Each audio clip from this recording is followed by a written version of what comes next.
ബിസ്മില്ലാഹിർ റഹ്മാനിർ റഹീം. നമ്മുടെ ഭൂരിപക്ഷം ആൾക്കാരുടെയും മനസ്സിനകത്ത് മോശമായ ചിന്തകളൊക്കെ ഉദിക്കാറുണ്ട്.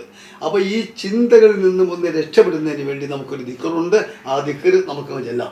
അഊദു ബില്ലാഹി മിനശ് ശൈത്വാനിർ റജീം. ആമന്തു ബില്ലാഹി വറസൂലിഹി. ഇതും കൂടി നമ്മളങ്ങ് ചൊല്ലിക്കഴിഞ്ഞാൽ മോശമായ ചിന്തയിൽ നിന്നും എല്ലാം നമുക്ക് രക്ഷപ്പെടാൻ സാധിക്കുന്നതാണ്. ചെല്ലേണ്ടത് ഒരു 51 പ്രാവശ്യം നമ്മൾ ആദ്യം അത് ചെല്ലണം. ഞാൻ ഈ പറഞ്ഞ ദിക്ർ 51 പ്രാവശ്യം ചെല്ലണം. പിന്നെ അപ്പോൾ അത് നമുക്ക് കിട്ടുന്ന ഒരു ഫലം എന്ന് പറയുന്നത് നമ്മുടെ മനസ്സിനകത്ത് ദുഷിച്ച ചിന്താഗതികൾ, മോശമായ ചിന്താഗതികളൊക്കെ മാറും. നല്ല ചിന്താഗതികൾ നമ്മുടെ മനസ്സിനകത്ത് ഉണ്ടാകുകയും ചെയ്യും. അതിനകത്ത് അവർ തർക്കമില്ല. അള്ളാഹുവിൻ്റെ പരിശുദ്ധമായ ഖുർആനിൽപ്പെട്ട കാര്യങ്ങളാണ് ഈ പറയുന്നത്. അതെല്ലാവരും പ്രത്യേകം ശ്രദ്ധിക്കുകയും ചെയ്യണമെന്നും കൂടി പറയുന്നു. തൽക്കാലം അങ്ങ് നിർത്തുന്നു. ഇത് സബ്സ്ക്രൈബ് ചെയ്യുകയും ലൈക്ക് ചെയ്യുകയും ചെയ്യണമെന്നും കൂടി പറയുന്നു. അസ്സലാമു അലൈക്കും വറഹ്മത്തുള്ളാഹി തആല വബറകാതുഹു.